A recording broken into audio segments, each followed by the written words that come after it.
namaste. Hope you're fine. And as you know, always try to connect you with the people who are doing great and inspiring the world. Today we have Linda Howe. She's a teacher, trainer, coach, spiritual teacher, and today we will try to learn something from her. And I think we will. It would amazing to know about her. Hello, ma'am. How are you? I'm very good. Thank you. I am so happy to be with you today and to be with all your wonderful listeners. This is a great opportunity for me to realize the connection we already share. Yes. That's really amazing. Ma'am, at first, you're doing great. You're teacher, mentor, author. So Yes. all the things are so much spiritual here. So how that journey started? Are you since your childhood, are you a very brilliant student, or with the passage of time you evolve? Well, such a good question. Yes. Um, obviously, I'm very American. Yes. And I'm from the Midwest, the heartland of America. And I was raised in a traditional American home. And I understood from a very young age that if I was a good girl, if I managed well, I would be happy. I thought, oh, this is a very simple formula. So I applied this formula to my life, and I finished the college. I did very well. I tried to do my very best because I wanted the prize at the end. I woke at age 24. I had a I had a wonderful job. I had a beautiful apartment. I had everything I thought I wanted, and I had so much sadness in my heart. And I was very, very confused because I thought, wait a minute, I did everything right. Where's my prize? Yeah. So I made a very desperate prayer to a God I wasn't so sure was even there. Yeah. And I was like, help me, help me, help me. Well, within about maybe a couple weeks, I had a profound moment of spiritual awareness, as so many of us are having these days, right? And in this moment of spiritual awareness, I was overcome with this experience of being completely known, completely loved, and an integral part of the whole of creation. Yeah. Nothing in my life prepared me for that. But whatever this is, and I didn't know what it was, made no sense to me, right? But I thought, whatever this is, I must have it. It was so strong, yeah? This was over 40 years ago, right? It is still, as today, it's just as real and alive as it was then. So, so I began my spiritual search, and I was looking to reproduce that experience. Yeah. I went everywhere. Oh, I did everything. I had a wonderful time. I had a wonderful time. I took classes, I studied the books, I did everything. 16 years. I looked. I was a little discouraged. But 1994, I went to something, someone said Akashic Record. I thought, what is that? Where I live, no one uses Sanskrit words. Right? So I went to this, and this woman talked about the Akashic Record. It went into my heart, very much like the experience I had had, 16 years earlier. And I was taught how to open my Akashic Record, 1994. When I opened the records, you know what happened? Same experience. I thought, whatever this is, I didn't understand it. I didn't know. I thought, we'll see what happens. I'm curious. I'm a seeker. I like to see what's next. So here I am. That was in 1994. It is now 2020. I always think to myself, oh, soon this will be over. I will go do something else. just when I think it's coming to an end, a whole new horizon opens. You understand? A whole new vista. And it's inside and outside, as within, so without. Yes? And so I don't think human beings can plan these things. I certainly couldn't plan. And, I like to make a plan, but I could not plan this. I could only, one step at a time, follow the light. Yes? And along the way, I have written 3 award-winning books. My 4th book right now is at the publisher. We're waiting for the date, the release date. All award-winning books. I earned a doctorate in spiritual studies, focus on the Akashic Records, first person in the world. And I teach all around the world. I have the school, the online center for Akashic Studies, to empower people to connect with the light and to follow it, to make everyday life the rich and wonderful experience it can be. So that is, I hope, the shortest version of my story to tell you. But it has been so interesting, especially in this pandemic. No, none of us had this on our 6-month plan, right? And then we will have global pandemic. Here in the States, it is pretty terrible right now. Yeah, really. Exactly. And this is really amazing. I think it's inspiring. Just wow. Just wow. Remember, as you mentioned, that is really like we are nowadays. We are so much involved in materials. We are so much involved in our life that we hardly connect with our soul. We hardly have time even to talk with ourselves, and even we find it very ridiculous. Like sometime when I get tired, I say, God, what is this going on? I'm thinking like that, but then that comes in my mind. Is this I'm not doing right? Uh, is this is this ridiculous? So that happens with you. So as you mentioned, it's a light. It's a light to follow. So if I want to know actually how we can connect with our soul, because we are so much involved in our things, and then we got fed up, then we stressed out, then we have tensions, all the things. Oh, I know, And and conflict. Oh, yes, yes. yeah, Well, please. so this is what you know this, Asma. You know. We are already and always connected to our soul. Always. We cannot make a separation. I don't care. It doesn't matter. Maybe I have some bad behavior. Maybe I have terrible, terrible fears.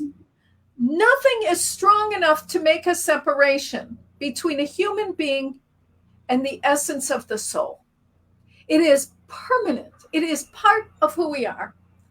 But you say you make a very good point. Life in the world, what's going on? It's very demanding, right? And we all want to do our very best. So one of the things I learned very early in my work is that the world, everyday life, is the arena for the expression of the soul. Everything that happens is the essence of life in physical form. I thought, oh, very interesting.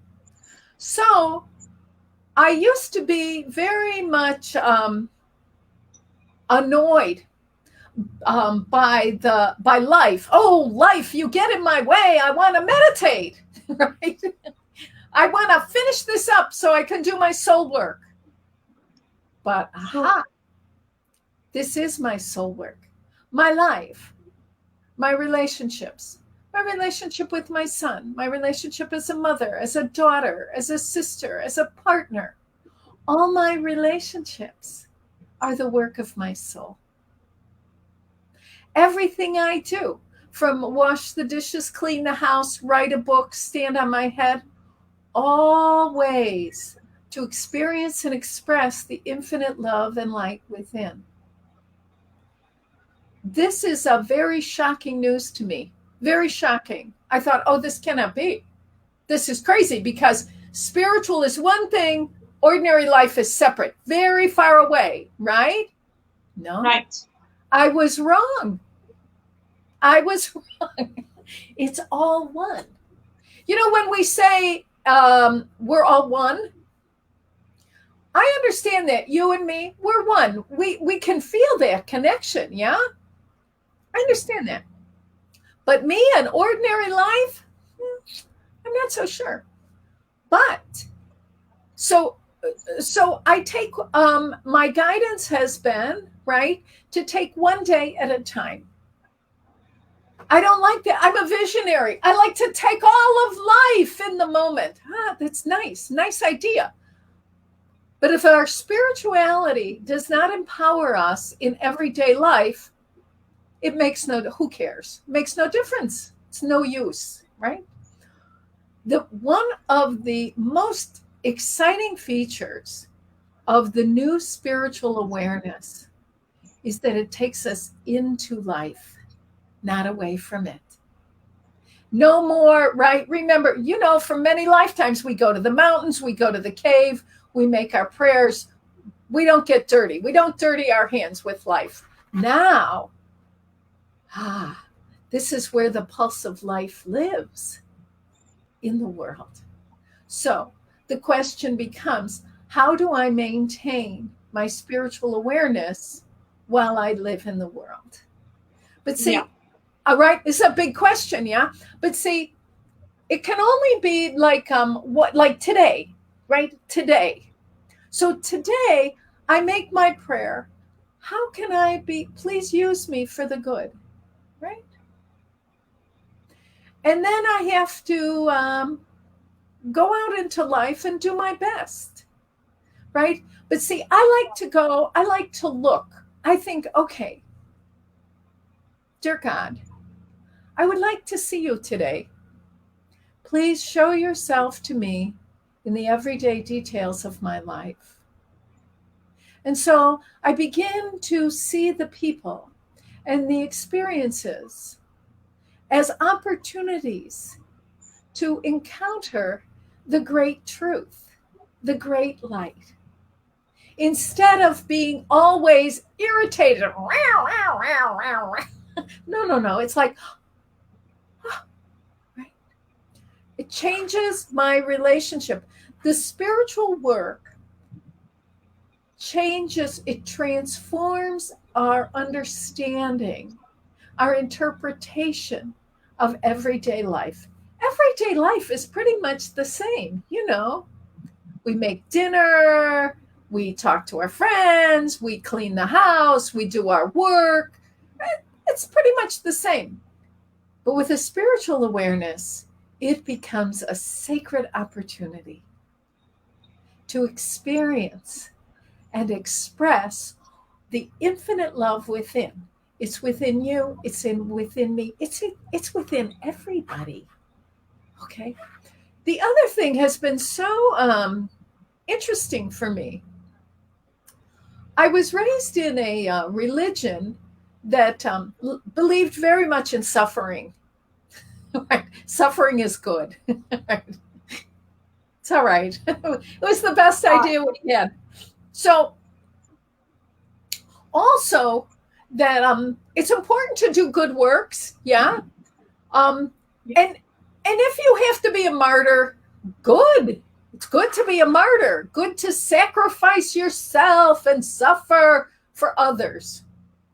See, new age in the new idea of spiritual truth, the challenge becomes, how do I love and serve others in a way that nurtures and sustains me? You understand? It's a dramatic change because life does not want me bitter, angry, irritated. No. This is no good. Life says, what can I do to what can I do today for others that will make me happy? Because, see, what makes me happy is not what makes you happy. What makes you happy is not what makes somebody else happy. Everyone, what unleashes that infinite happiness within is a little different for each one of us. And by doing this just today, well, this is where I want to say the magic. It's a tricky word, the magic, the miracle, the magnificence of life emerges, right? Because the new Right. idea is human beings, we love to give. Listen, Asma, you love to give. You're like, what can I do? Let me help. I want to give. Right? It's so deep. And so we don't say, don't give. No, no, no. We say, Asma, darling, what what do you want to give that makes you so happy you can hardly contain it? This is our new, it's our new, I want to say like a guideline, yeah, or an imperative. It's a spiritual imperative for giving. What can I give that makes me happy? Ah, So, because then I am blessed, and so is everybody else. Yeah, there's no like, sometimes someone gives you something, it's like, I don't know, because it's got a bitter taste. Yeah, and so we want to give in a way that just makes more and more light. And we can do this even if we are locked in our houses because of the pandemic. We can do this, right? Whether the politicians are clobbering each other with words and policies. We can do this in the face of any circumstance.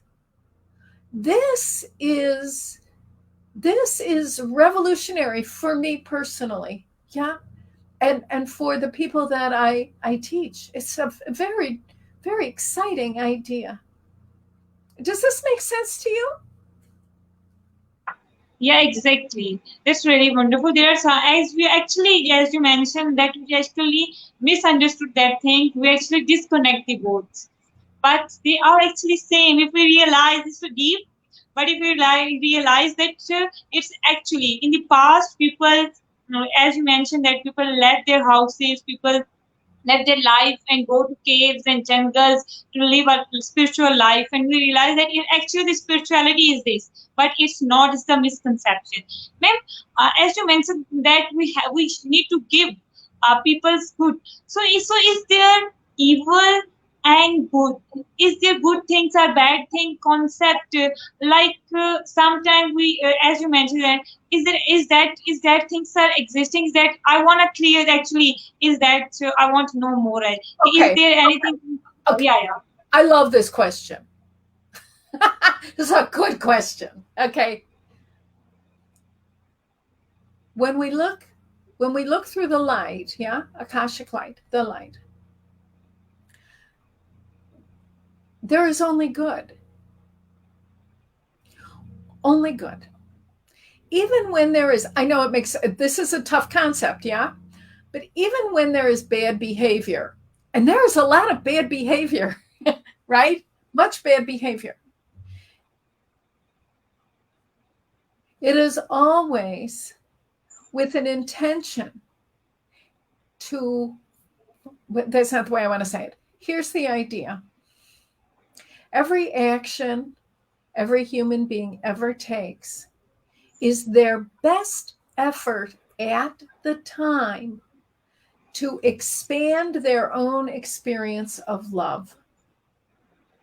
Now, sometimes I may think, oh, I want to feel loved. I want to be loved. I want to feel safe. I want to feel good. Yeah, I want to feel like I belong. So, in order to do that, I think I better kill someone. They're in my way. They're taking my love. Yeah, they're taking something that's mine. I will get rid of them, then I will be happy. Simple. Now, when we have leaders of countries, right, who who are very upset, right? They don't feel loved. Like in America right now, we have a president. He doesn't feel he feels bad. He's trying to make himself feel more love, yeah? So he's trying to like, oh, eliminate it's terrible, terrible decisions. But but his primary idea, his motivation is to make himself feel better. Human beings have been doing this throughout history. The great tyrants, whether Joseph Stalin, Adolf Hitler, they're all kinds of all over the world, right? Always these tyrants show up. And we say, why are they so bad? Yeah. It's bad behavior. Absolutely. What they're doing is terrible. But they are doing what they believe will make them feel better. This is the primary motivation for human beings all around the world is the same. When you say connecting the world, when we recognize this, yeah, it changes, right? It changes. We are not so much afraid. Now, we don't like it. It's terrible. But we see what's happening. And the idea of good and evil, it's an old idea. Okay, in the evil, where the issue is the awareness. The awareness. It is the people who have bad behavior are unaware that they are already loved. Right? They are already loved. Like the reason you can do your wonderful project about helping people realize the connection is because somewhere in your being, you know that you're already loved. So you're free to do whatever is important to you, yeah? Whereas someone who doesn't know that yet will have all kinds of attempts and efforts to grab that experience. And it's unfortunate. But it's okay. It's okay. Yeah. Do you know what I mean? It's terrible. I mean, it's a paradox, right? The spiritual journey, so many paradox. Oh, yeah, many paradox. It's many terrible things, but it's okay. Because here's the thing. There is no pandemic. There is no political leader. There is no war that can put out the love in our hearts.